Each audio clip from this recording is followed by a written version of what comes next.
Namaskar.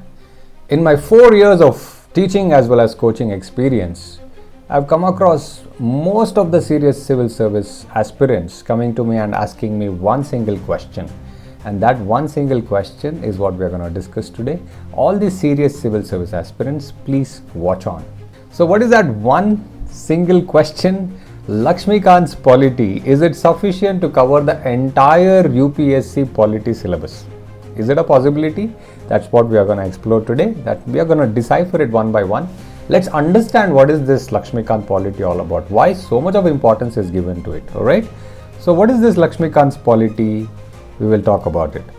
Before that, let us try and understand who is this M. Lakshmikant, who is the author of the book Indian Polity. Alright. He is a postgraduate in political science from Osmania University in 1989. He got this postgraduate that is given in the book itself. And he is the founder of Lakshmikant's IAS Academy, Hyderabad, which is not functioning as of now, I believe. And other books by him are Governance in India, Objective Indian Polity, and Public Administration. So he is a reputed author. So if a reputed author is giving you edition after edition, that means it is a book which needs to be given importance. So Laxmikanth Indian Polity has been given importance by all the serious civil service aspirants, no doubt about that. And the current edition which is being available in the market is the 7th edition of Laxmikanth Polity that was published in July 4th, 2023, and it was a publication by Tara McGraw-Hill. Right? McGraw-Hill. Moving on. Key features of this book is important. 92 chapters covering Indian polity and constitution. 92 chapters. And new editions are continuously there, like Law Commission, Bar Council, Delimitation Commission, World Constitutions, National Commissions. So many things are getting added. And 9 appendices to it. Again, a lot of lists are being added into this book.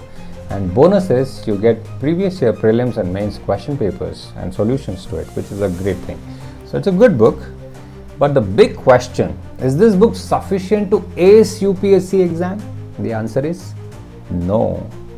You might be disappointed because it's a very bulky book, 92 chapters, and you put in a lot of effort to cover it and complete it. And then, is it a holistic book? The answer is no. You would be disappointed, but please watch on how you need to cover the polity syllabus. I'm going to cover that area today. Why is it not enough? Key gaps in Lakshmikant's polity book. Alright, it misses Indian political roots. It only starts from 1600.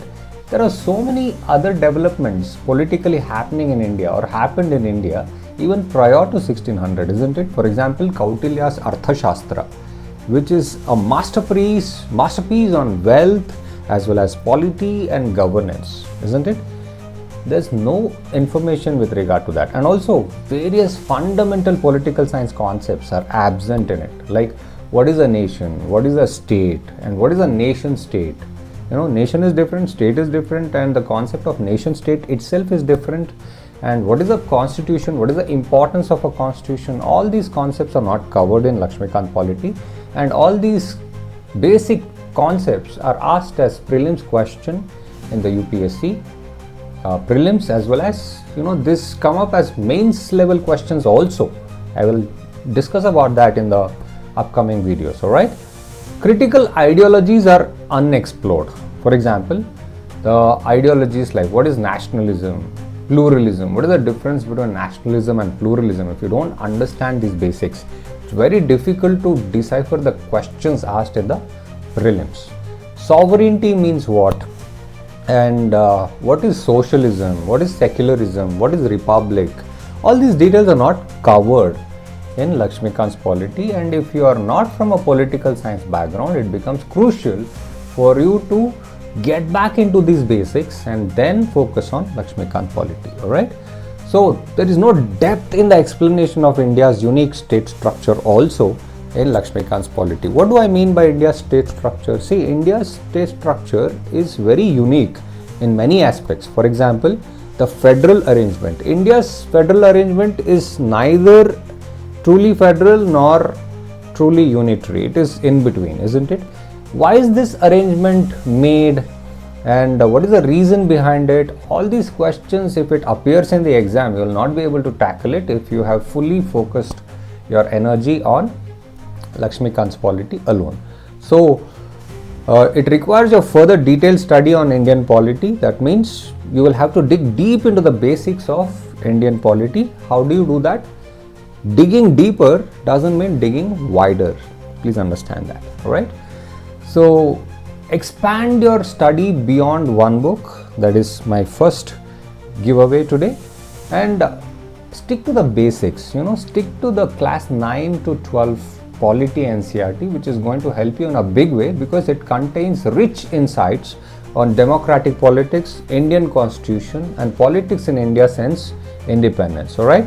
And along with that, if you are updating yourself continuously on current affairs, reading editorials and following the government ministries, and also reading supplementary textbooks whenever you come across a new concept wherein you do not have clarity, when you do all these exercises over a period of time, it is going to benefit you in a big way. So the conclusion is, master the game. To ace civil service exam, you must first learn the rules and regulations of the game so well that you play the game better than anybody else. All right. So be thorough, think critically, and outplay the competition. That's what is required. All right. You have to think critically, you have to be thorough, and you got to outplay your competition. And that's the mantra for success, not just relying on one book. This is Tarun signing off. Thank you so much for listening to me.